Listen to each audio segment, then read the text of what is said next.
가끔씩 인용하는 리 스트로벨 목사님은 기자 출신인데요. 무신론자로서 부활이 허구라는 사실을 밝혀내기 위해서 21개월 동안을 취재했었다는 것입니다. 그리고 그는 결국 부활의 분명한 사실성 앞에, 역사적인 진실성 앞에 무릎을 꿇고 그 자신이 예수 그리스도를 구주로 영접하는 일이 있게 됐습니다. 그가 쓴 예수는 역사다라고 하는 책은 1,400만 부나 팔리고, 그리고 영화로도 만들어져서 굉장히 크게 흥행을 했던 것을 보게 됩니다. 그가 쓴 기적인가 우연인가라는 책, 오늘 주보에도 그 내용을 실었습니다만, 그는 이렇게 말하고 있습니다. 유대인들이 성경을 보면서도 예수 그리스도의 부활을 배척하는 이유가 몇 가지 있더라는 것입니다. 첫째는 이성적인 이유, 이해가 안 된다는 것이죠. 상식적으로 이해가 안 된다는 거죠. 두 번째는 정서적인 이유인데, 예수 믿으면은 그들의 문화권 속에서 쫓겨날까 봐 하는 그런 두려움 때문이라는 것입니다. 세 번째는 의지적인 이유. 우리는 하나님의 백성으로서 우리처럼 하나님의 말씀을, 율법을 잘 지킨 사람들이 있는가, 자기들이 율법을 잘 지켜왔다는 이 자부심, 이런 것 등으로 해서 예수님의 부활을 영접하지 않고 또 예수님을 영접하지 않는다는 것을 얘기합니다. 그러면서 저자는 말하기를, 그러나 내가 알고 있는 몇 사람들이 있는데 그들은 직접 시간을 들여서 알아보고 정말로 이 말씀이 맞는가, 예수 그리스도가 부활하신 것이 틀림없는가, 그것을 살펴보고 나서 주님을 영접한 유대인들이 있다는 것이죠. 그 중에 한 사람은 월남전에서 돌아온 군인인 루이스 레피데스라는 사람인데요.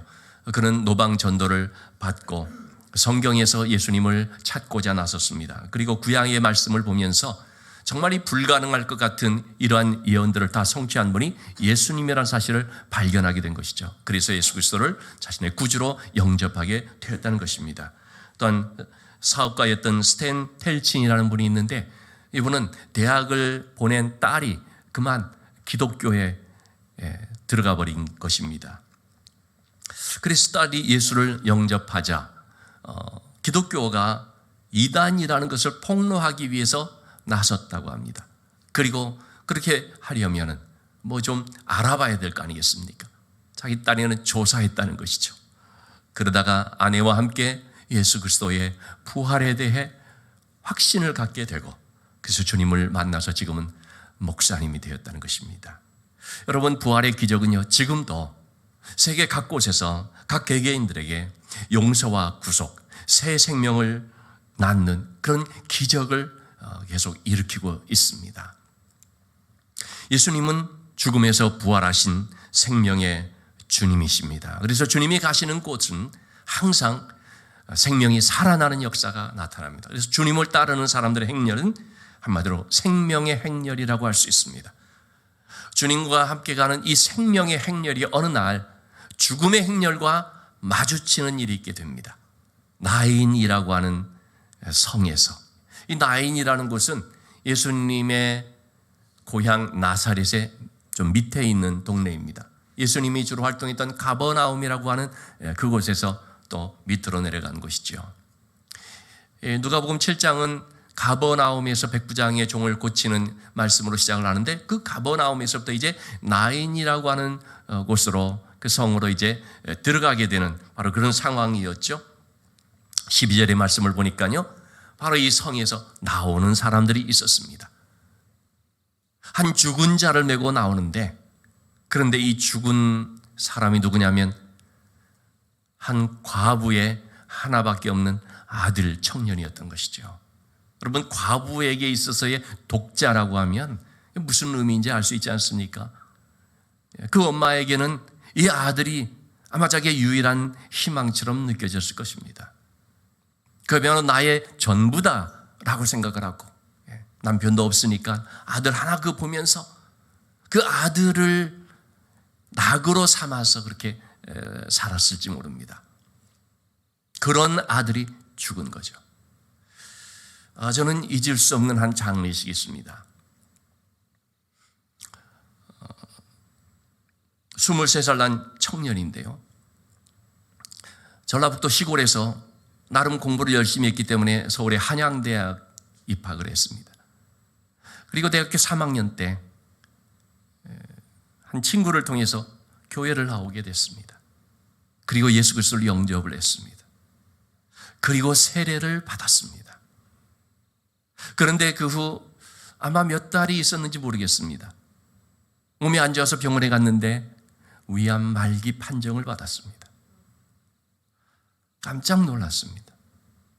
그리고 정말 의사 선생님이 말한 대로 몇 달 못 갑니다 한 대로 죽고 말았습니다. 제가 장례식에 내려갔습니다. 전주 어느 한 장례식장에서 장례가 됐습니다. 장례식이 된 게 아니고요. 그냥 그날 장례하고 끝낸 거예요. 제가 그처럼 사람 없는 장례식장은 아마 처음 봤을 것 같습니다. 엄마와 그 지인 한 몇 분이 이렇게 온, 무슨 관을 운구하고 그런 것도 없이.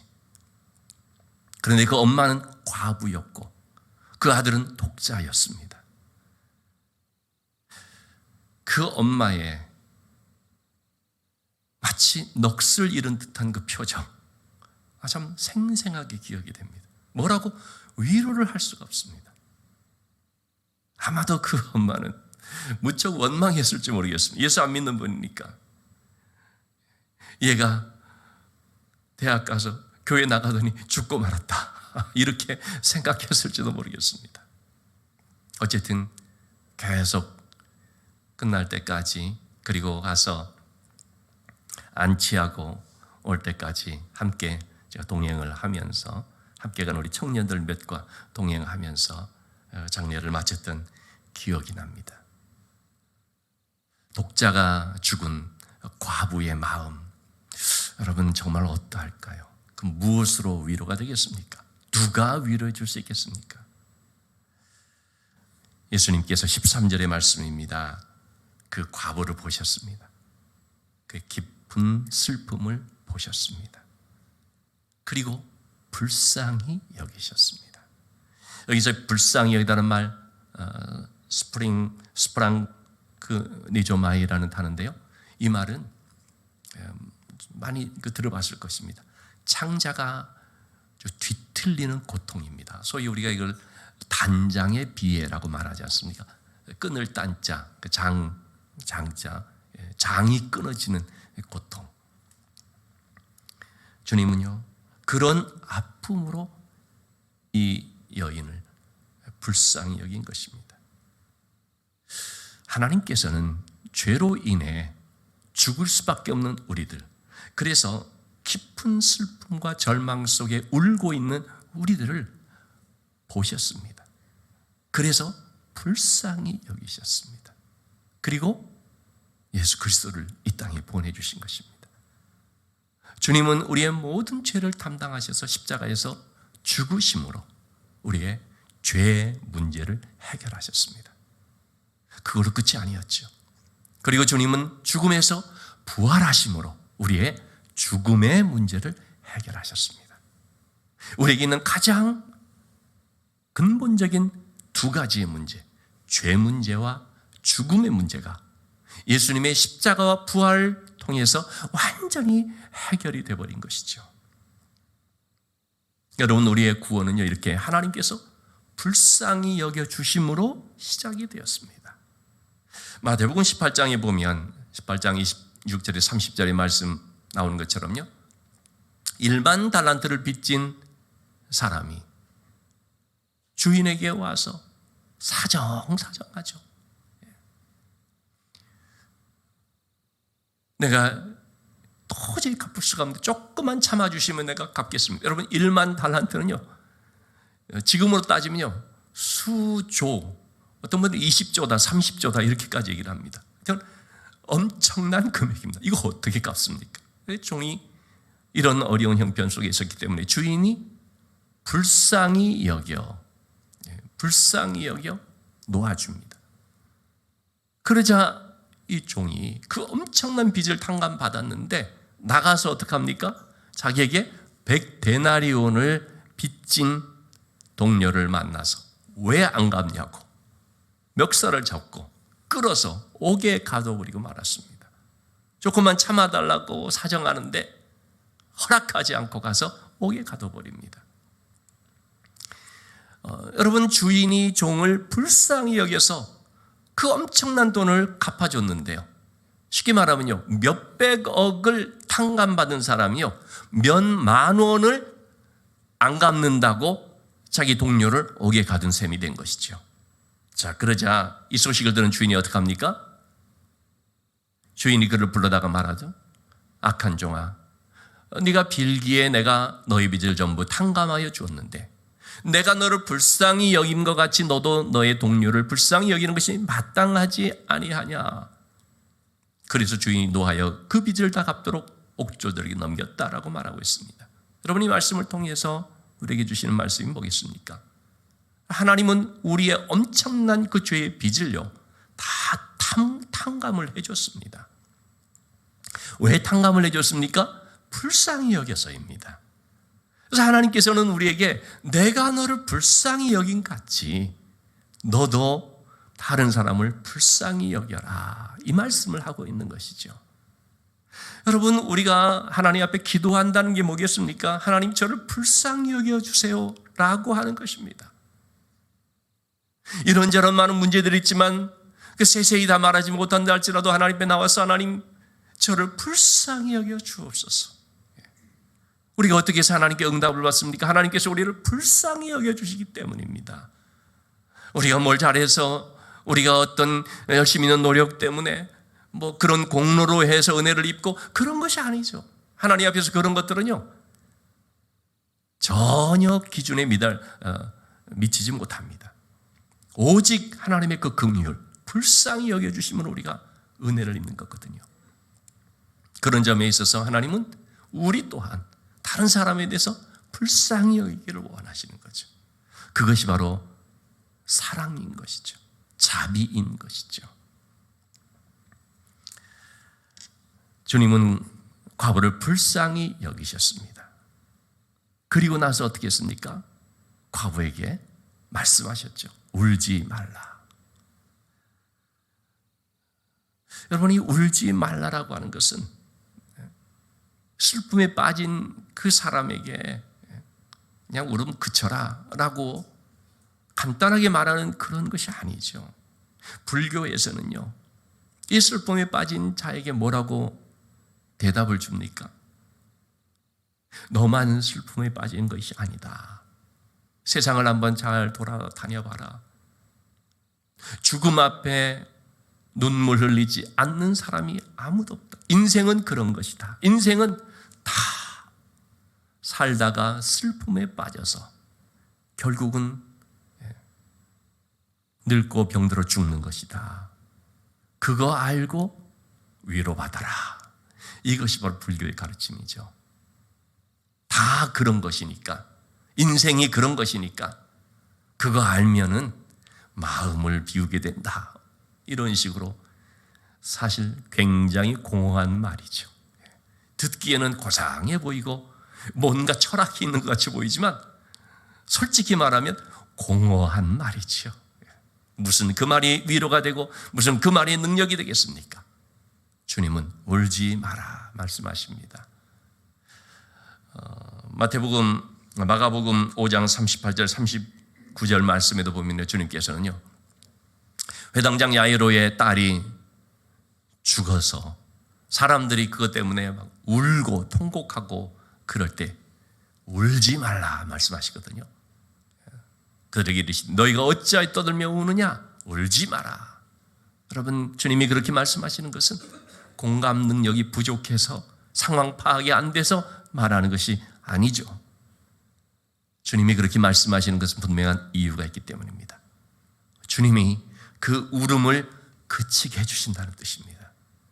그 울음의 근본 문제를 치유해 주신다는 것입니다. 다시 말하면 죽음에서 살려주신다는 말입니다.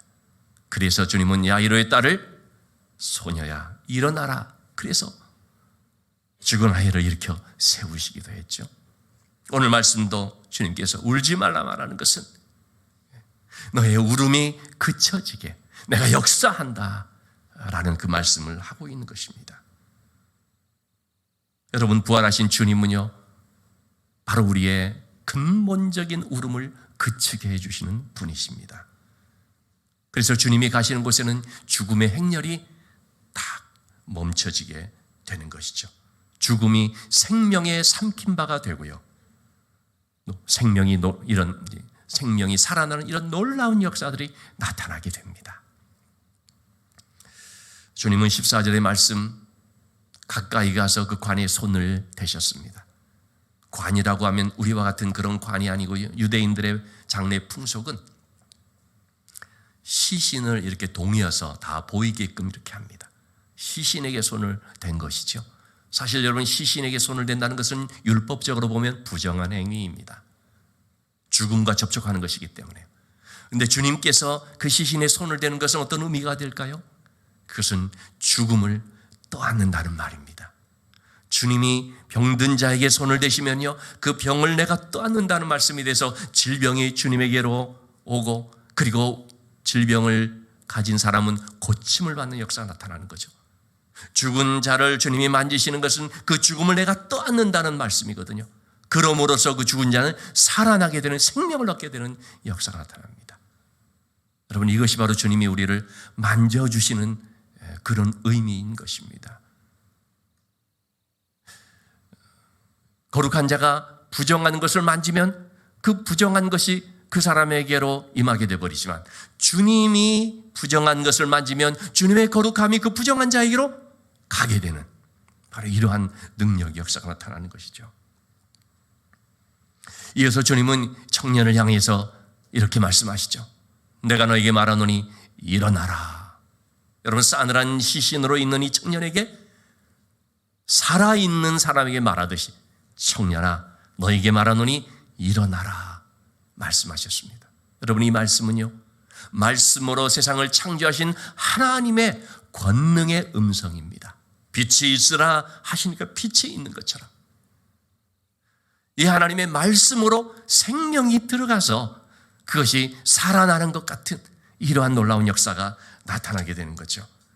그러자 15절의 말씀에 보니까 죽은 자가 일어나 앉고 말도 하거늘, 죽었던 자가 일어나서 말도 하는 것입니다. 하나님의 말씀이 임하자 죽음에서 살아났습니다. 에스겔서 37장 10절 말씀에 보면 에스겔이 환상으로 본 골짜기에 마른 뼈들이 나오지 않습니까? 그 마른 뼈들에게 너는 명령하여서 하나님의 말씀을 대신 전하라. 하나님의 말씀으로 그들에게 말하라. 대언하라. 그러자 생기가 그들에게 들어가서 그들이 곧 살아나는데 큰 군대가 되더라는 것입니다. 하나님의 말씀이 임하는 그곳에는 생기가 들어가서 그가 마른 뼈와 같은 자라 할지라도 일어나 군대가 되는 역사가 나타나죠. 죽은 자가 살아나는 역사가 나타난다는 것입니다. 생명을 살리시는 놀라운 하나님의 은혜가 임하게 되지요. 자, 이처럼 죽은 자가 살아나는 역사를 본 사람들의 반응은 어땠습니까? 두려워하며 하나님께 영광을 돌립니다. 여러분, 죽은 자가 살아나는 걸 보게 되면요, 먼저 두려울 수밖에 없습니다. 왜냐하면 그것은 하나님의 역사니까. 사람이 그렇게 할 수가 없거든요. 죽은 자가 살아나는 그것은요, 사람에게 속한 것이 아닙니다. 하나님께 속한 것이고 하나님께서만 할 수 있는 역사입니다. 그러니 그것을 보았을 때 기쁘다, 슬픔이 변하여 기쁨이 됐다 라고도 말할 수 있지만 그건 뒤에 일어나는 것이고 가장 먼저 일어나는 반응은 두려움인 것입니다. 왜? 하나님이 우리 가운데 개입하셔서 이 일을 행하셨다는 것을 목격하게 되니까. 그래서 하나님께 영광을 돌리게 되는 것이죠. 여러분, 지금도 절망감과 무력감, 실패한 삶이라는 열등감과 같은 그런 관 속에 누워있는 사람들이 많이 있습니다. 나는 안 된다, 나는 못한다, 난 못 일어난다. 그런 사람들에게 주님께서는 오늘도 말씀하시기를 원하는 거죠. 주님의 음성을 들으면 일어날 수 있다 하시는 것입니다. 요한복음 5장 25절의 말씀에 죽은 자들이 하나님의 아들의 음성을 들을 때가 오나니 곧 이때라, 듣는 자는 살아나리라 하셨습니다. 주님의 음성은 우리를 일으키는 능력의 음성입니다. 하나님의 생기가 그 가운데 있습니다. 그래서 이 말씀을 믿음으로 받는 자에게는 일어나는 역사가 나타나는 것입니다. 잠언서 24장 16절의 말씀처럼요, 의인이라고 하면, 의인은 믿음의 사람을 말하거든요. 하나님을 신뢰하고 그 하나님의 말씀을 믿음으로 받는 사람이 의인인데, 그러한 의인은요 7번 넘어졌다 할지라도 다시 일어난다는 것이죠. 한 번 일어나는 것이 아니고요, 어떤 어려움 속에서도 다시 일어나서 용기 있게 도전하면서 나가는 삶을 살아가게 된다는 것입니다. 여러분, 이것이 바로 생명의 역사입니다. 주님은 우리에게 이 생명을 주시기를 원하십니다. 여러분, 주님이 주시는 생명은요, 조금 더 오래 사는 것, 육신적으로 계속 사는 것, 그걸 말하는 것이 아닙니다. 주님의 이 생명은 부활의 생명이며 영원한 생명, 썩지 않고 쇠하지 않고 그리고 항상 있는 바로 그 생명을 말하는 것입니다. 누구에게 이런 생명을 주시는가? 부활하신 주님을 영접하는 사람들입니다. 그런데요, 지금도 예전에도 그렇고 지금도 마찬가지고요, 이 부활을 믿지 않는 사람들이 많이 있습니다. 어떻게 죽은 자가 살아날 수 있느냐? 그건 다 조작해낸 것이지, 지어낸 것이지.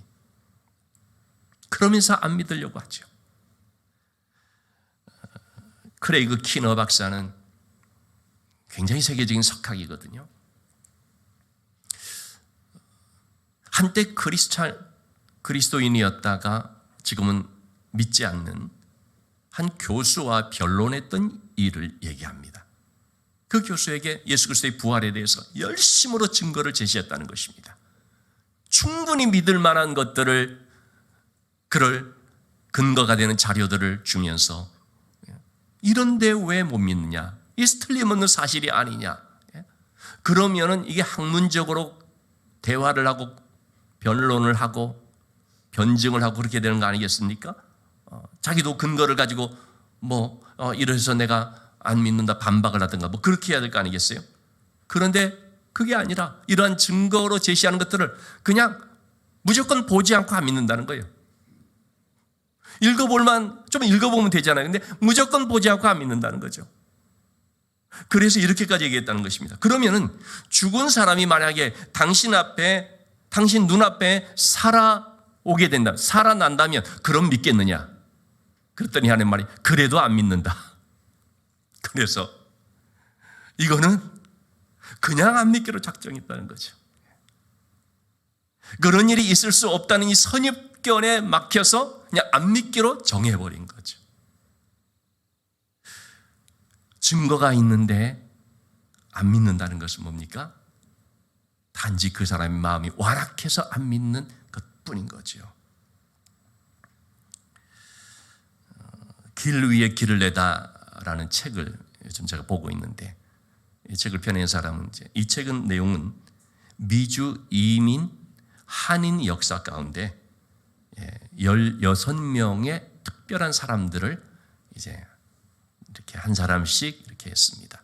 미주 한인 역사, 백남준이라든지 이승만 박사라든지 또는 안창호 선생이라든지 16명의 미주 한인 역사의 대표적인 인물들을 얘기를 하는데, 그 중에 이제 김은국 교수, 1960년대 소설가였던 작가인 김은국 씨에 대한 내용이 나옵니다. 제 친구 목사인 미주 장신대 총장으로 있는 이상명 목사가 그 글을 썼는데요. 이 김은국 교수의 대표작이 순교자라고 하는 책이죠. 이 책이 발표돼서요, 우리 한국 사람으로 최초로 노벨 문학상 후보에 올랐습니다. 근데 이 순교자라고 하는 책은 사실은 신앙적으로 볼 때 저의 입장에서 본다면 별로 그렇게 추천해 줄 만한 책은 아닙니다. 논란이 많은 책입니다. 어쨌든 내용을 보면 이런 부분들이 나옵니다. 6.25 때 이제 평양을 회복해서 평양으로 진격한 군인들 중에 이대위라고 하는 분이 있었습니다. 이분이 그곳에 홀로 남아 성도들을 돌보고 있었던 신 목사라는 분과 만나게 되면서 그에게 이제 질문을 하는 것입니다. 목사님, 당신의 신은 우리에게 뭘 해줬습니까? 그 신은 우리의 고통을 이해하지 못합니다. 당신은 정말 신이 있는 것을 믿습니까? 그러자 이 신 목사라는 분이 이렇게 대답을 합니다. 나는 일생 동안 신을 찾아다녔지만 그 신을 발견하지 못하고 내가 발견한 건 고통과 죽음과 인간뿐이었습니다. 그러자 이대위가 묻죠. 아니, 그럼 목사님은 신을 믿지 않습니까? 그렇습니다. 그러면은 천국도 믿지 않습니까? 그렇소. 부활도 믿지 않습니까? 그렇소. 심판도 믿지 않습니까? 그렇소. 그럼 왜 이런 고생을 합니까? 그랬더니 신목사가 대답하기를, 저 사람들에게, 저렇게 고생하는 사람들에게 찬란한 미래가 있다는 희망을 심어줘야 되지 않습니까? 그래서 저들에게 예수가 필요한 것입니다. 부활이라는 내용도 필요한 것입니다. 이런 식으로 대답을 하는 거죠. 저는요, 이런 내용을 보면 화가 나요. 굉장히 그럴듯하고 사람들의 구미에 아주 설득력 있게 들려질 수 있는 것이지만, 여러분, 부활이 슬픔에 빠진 사람들에게 희망을 주기 위해서 찬란한 미래가 있다는 것을 한번 좀 알려주기 위해서, 그래서 달콤한 얘기로 꾸며낸 그런 하나의 무슨 신화적인 것입니까? 그럴 필요가 있어서 부활이라고 하는 스토리를 만들어낸 것입니까? 너무 낙심한 가운데 있는 사람들에게 그래도 희망을 갖게 하기 위해서 부활하지도 않았는데 부활했다라고 거짓말로 지어낸 그런 말을 하는 것입니까? 여러분, 그렇다면 그런 기독교는 엉터리죠. 오늘 새벽에도 그런 말씀을 드렸습니다만, 부활이 없는데 우리가 믿는다면 뭡니까? 우리 믿음도 헛것이 우리야말로 가장 불쌍한 자가 되는 것이 아니냐는 거죠. 고린도전서 15장 17절에서 20절의 말씀, 그리스도께서 다시 살아나신 이 없으면 너희의 믿음도 헛것이고 너희가 여전히 죄 가운데 있을 것이다. 만일에 그리스도 안에서 우리가 바라는 것이 다만 이 세상에 사는 것뿐이라면 모든 사람 가운데서 우리가 더욱 불쌍한 자이리라. 그러나 이제 그리스도께서 죽은 자 가운데서 다시 살아나서 잠자는 자들의 첫 열매가 되었도다. 여러분, 부활은 고통에 시달리는 사람들을 위로하고 희망을 주기 위해서 지어낸 이야기가 아닙니다. 그럴 거라면 진작에 없어졌죠. 사실이기 때문에, 진실이기 때문에 우리는 그래서 예수 그리스도의 부활을 믿는 것입니다. 부활의 의미 중요하죠. 그러나 그 부활의 의미에 앞서서 사실인 이것이 먼저죠. 여러분, 사실도 아닌데 의미 때문에 믿는 사람이 그게 무슨 의미가 있습니까? 거짓말이라는 거 들통나면 자신이 의미 있게 생각했던 그것을 그냥 돌아서게 되는 거 아니겠습니까? 분명히 예수님이 잠자는 자 가운데 첫 열매가 되었기 때문에, 그래서 우리가 그 예수를 믿고 그러므로 말미암아 우리가 부활의 생명을 얻는 것을 확신하는 것이죠. 여러분, 지금까지 아무도 죽었던 자가 살아난 일이 없다 그래서 모든 인간이 다 죽는다는 것으로 끝나 버릴 수가 있습니까? 만약에 그렇다면 예수님도 한 인간이니까 예수님의 부활은 없다라고 단정 짓게 되겠죠. 그런데 여러분, 모든 사람들이 죽었다 할지라도 그 가운데 살아난, 죽음에서 살아난 첫 번째 분이 있다는 것이죠. 첫 열매. 이분이 바로 그리스도라고 하는 것이죠. 예수 그리스도라는 거죠. 제가 어느 영화를 보는데요, 잠깐 봤습니다. 잠깐 봐서 사실 내용이 어떻게 전개되는지도 모르는데, 근데 거기에 한 대사가 다 꽂히는 거예요. 이게 탈옥하는 영화인데요, 한 번도 탈옥한 적이 없다는 것입니다. 이걸 남아공에서 있었던 역사적인 실화라고 그래요. 한 번도 탈옥한 적이 없었다. 그래서 확률 0%. 시도해봐야 소용없어 라고 얘기하죠. 주인공이 뭐라고 하느냐? 뭐든지 처음은 있다. 그 말이 너무 인상적인 거예요. 뭐든지 처음은 있다. 여러분, 지금까지 없었어도요, 처음이 있습니다. 한 번도 안 가봤던 길이었는데 처음 간 사람이 있는 것입니다. 예수님은 그런 점에서 첫 열매라고 하는 것입니다. 예수님이 처음이 된 것이죠. 그리고 예수 믿는 우리는 뒤따르는 열매가 되는 것입니다. 한 번 열리게 되니까 계속 열리는 거죠.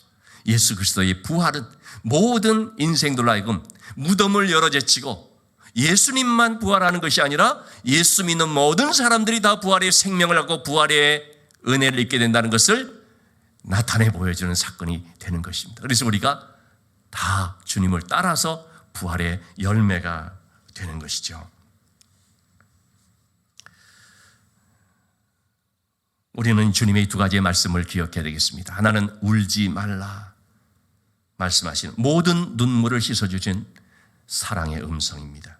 또 하나는 일어나라 라고 하는 부활의 생명으로 살게 하는 능력의 말씀입니다. 날마다 우리는 이 음성을 듣고 그래서 부활의 생명을 살아야 되겠습니다. 여러분, 우리는 부활을 기념하는 사람들이 아니라 부활을 살아가는 사람들입니다.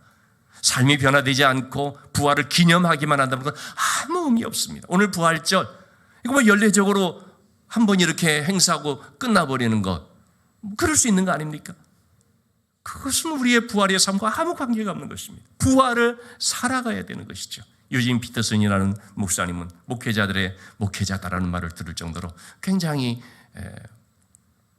참 그 깊은 묵상과 영성가로 살리는 분입니다. 이분이 영성 시리즈로 5권의 책을 썼는데 5번째 책의 제목이 에베소서 강론인데요, 부활을 살라라는 책입니다. 여기서 그는 한 여성에 대해 이런 소개를 합니다. 가난한 집안에서 학대를 받으면서 자라났습니다. 18살이 되었을 때 가출을 했습니다. 그리고 뜻하지 않게 임신을 하게 됐습니다.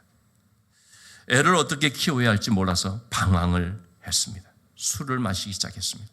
알코올 중독이 되고 마약 중독이 되어버렸습니다. 삶이 피폐해져 버렸습니다. 그런데 그로부터 시간이 좀 지나고 어느 날 교회를 찾아가게 됐습니다.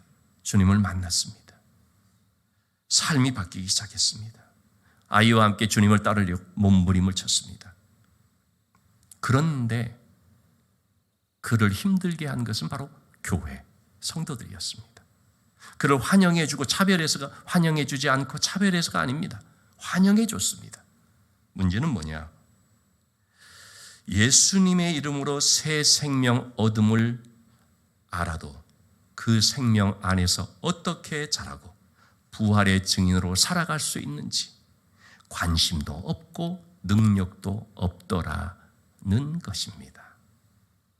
자기는 새 생명이 막 약동하는 삶을 살고 싶은데 성도들을 보니까 매너리즘에 빠져서 그런 거 별 관심도 없고 예수의 새 생명을 가지고 어떻게 살아야 되는지 생각도 없고 능력도 없고 종교 생활하는 모습.